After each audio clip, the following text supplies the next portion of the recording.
Hey guys, Rob here with McDojoLife. In today's McDojo news, we're going to talk about how a jiu-jitsu instructor was recently stabbed in the middle of class by a former student. Let's check out the story.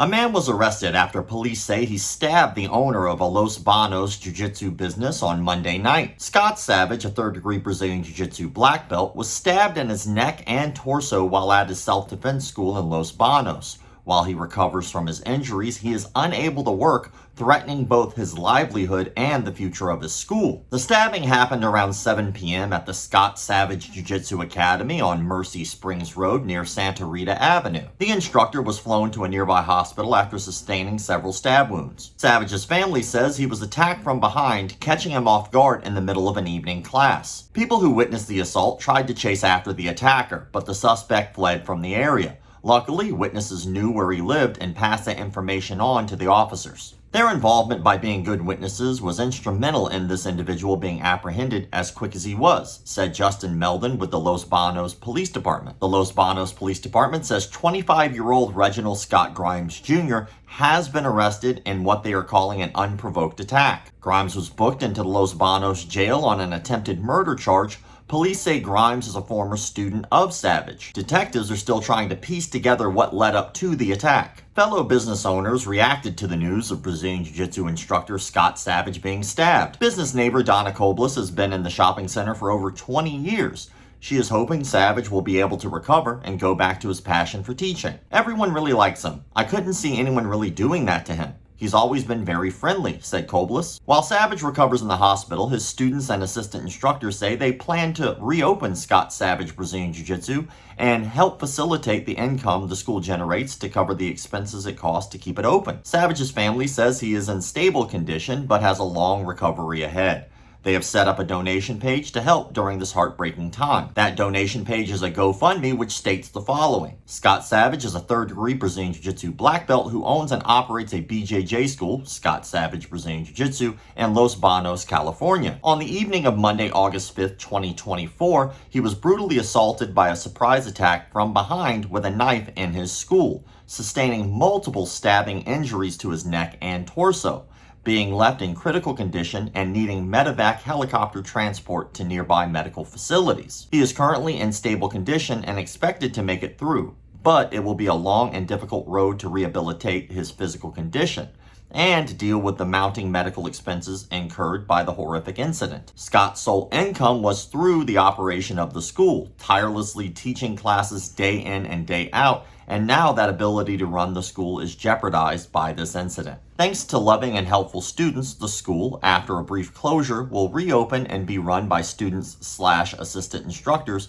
who love and care for Scott, helping to facilitate the continual income the school generates to cover the expenses it costs to run the school, allowing it to stay open for all those who utilize its services, as well as bringing in income to help Scott continue to cover his personal bills. But as jiu-jitsu instructor and gym owner with insufficient medical coverage to cover the costs incurred by enduring such a horrific incident as this one, we are asking the jiu-jitsu community, BJJ practitioners from far and wide who love the art of jiu-jitsu and who understand the hardships of making a living through the sport, to help in the effort to ease the burden of the mounting medical bills resulting from the senselessly violent act. With sincere regards, Scott Savage Team. I went ahead and added the link to that GoFundMe in the description of this video, so if anybody would like to click on that link and help support this man who just went through a horrifically violent incident, I'm sure the family would appreciate it, and so would that Jiu-Jitsu Academy. Let's unpack that. So for now, at least, we do not know why exactly this incident occurred, but what we do know is he was in the middle of teaching class when a former student snuck up behind him with a knife and stabbed him multiple times in the neck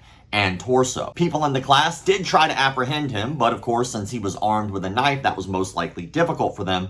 He did get away at the time, but they did know his personal information, I'm assuming because he was a former student. They had his address and such, so the police were able to apprehend him. This goes to show you that a lot of people have a very skewed version of how martial arts works. And anytime something like this happens, there are always people in the comment sections who talk about these type of people not being good martial artists because they should have seen it coming or situational awareness. Those people are morons.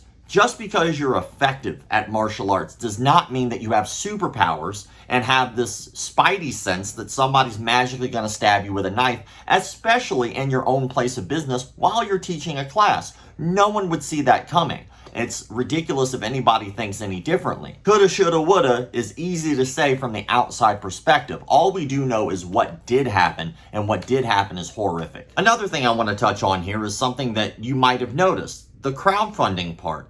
And the crowdfunding part is specifically because of the type of job that he has full time. Unfortunately, in the martial arts industry, a majority of instructors don't have insurance. To go along with that, not only do a majority of instructors not have insurance, but a majority of instructors typically live paycheck to paycheck because of one very old school thought. That thought is that you shouldn't run your martial arts studio like an actual business. There are a lot of people who talk about being proud that they don't make money in their martial arts facility, or they're even proud that they don't charge. I don't think there's anything wrong with either, but I think that it's a disservice and a discredit to martial arts instructors to expect them not to get paid for their actual job. Not being paid well for the service that you provide people unfortunately puts you in positions where you might not be able to afford situations like this one. Being able to afford insurance, being able to have employees, being able to make sure that you're not the only person who's teaching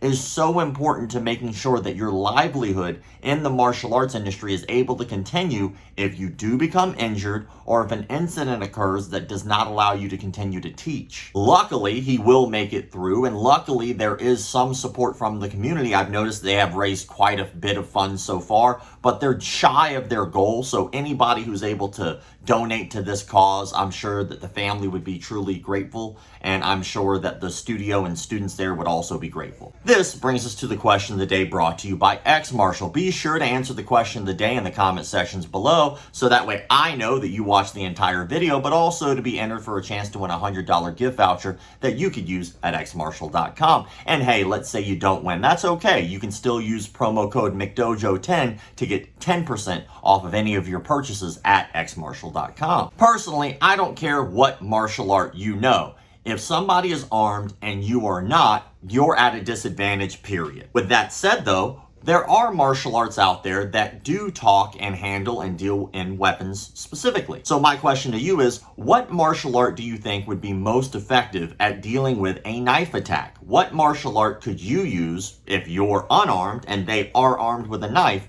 that would work best to help in that situation? As always, I look forward to reading your comments in the comment sections below. Thank you all for the likes, comments, shares, subscriptions, memberships. Check out McDojoLife.com. Keep the martial arts legit. My baby got robbed the other day by degenerates, so she wanted to learn some new form of this self-defense. So she did her research and perused it online and found this dude said he could move shit with his mind. He call himself Seafood Paul Zimmerman. He got a dojo with a strip on here, Cinnabon. Now she spends all day trying to bring